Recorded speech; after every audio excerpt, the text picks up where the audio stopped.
Hello. I understand anyone watching probably has a question. Why the text-to-speech voice? I genuinely cannot be bothered to record. Too much time and effort as is. I juggle classes, a personal life, and playing the games I enjoy. I don't want to take the time to record audio on top of that. Now with that out of the way, I feel I should cut to the video. This is a demo mains evaluation of the loose cannon, and why it kinda maybe now probably not actually needs a buff. I know heaps of other channels probably have done this tenfold, i.e. tf2, Rob the Awesome, literally any demo man with a YouTube account, but I wanted a video idea, and I was bored. The loose cannon is a community created primary weapon for the demo man. It is basically a cannon with a trigger, and has a very strange looking optic attached to the end of the barrel.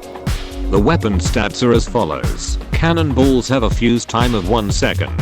Fuses can be primed to explode earlier by holding down the fire key 20% faster projectile speed. Cannonballs push players back on impact. Cannonballs do not explode on impact. Double dunk bomb explosions after a cannonball impact will deal mini crits to impact victims. The stats took me a while to understand. I understood exactly what the gun did and how it worked, but the stats in the weapon aren't exactly misleading, but aren't direct enough as I would like. How the loose cannon works is that the grenade, replaced with a large cannonball, when fired from the weapon will detonate after only 1 second. The cannonball will not detonate if it hits an enemy, unlike the other grenade launchers. The cannonball will double dunk an opponent if it hits them, then catches them in the explosion radius. That's where the stat of being able to prime cannonballs comes in. In the ideal situation, you would prime the cannonball to hit and explode at nearly the exact same time, as shows here.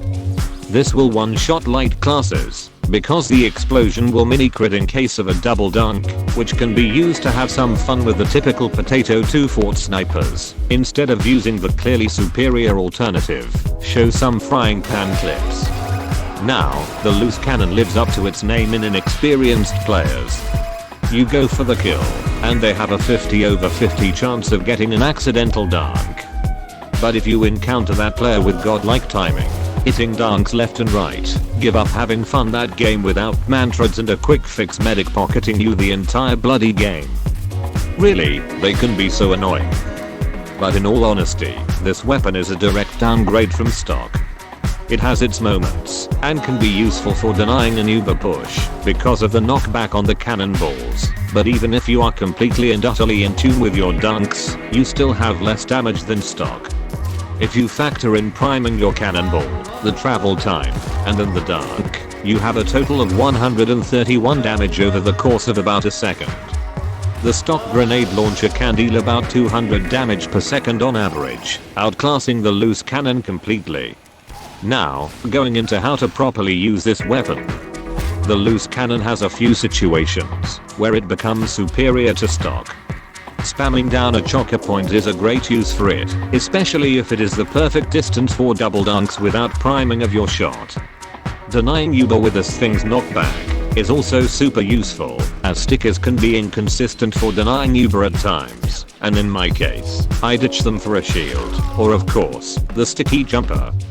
This weapon is best used when you want to chill around a game, without the intention to have a primary that complements stickies. I find this weapon is best suited to capture the flag, however that is basically the only game mode I play. The loose cannon simply cannot compete with stock when comparing raw damage output. But the loose cannon has a second gimmick as well. You can do some short range jumps, like detonator jumping by priming the gun until the cannonball has about 0.5 seconds left until it detonates, then letting go and crouch jumping while looking down. This allows for bootleg sticky jumping, while also having a primary. This can be perfect for hybrid knights, as they can still have a shield, but also another source of mobility. I think the loose cannon should focus on this, and have a self-damage resistance when cannon jumping.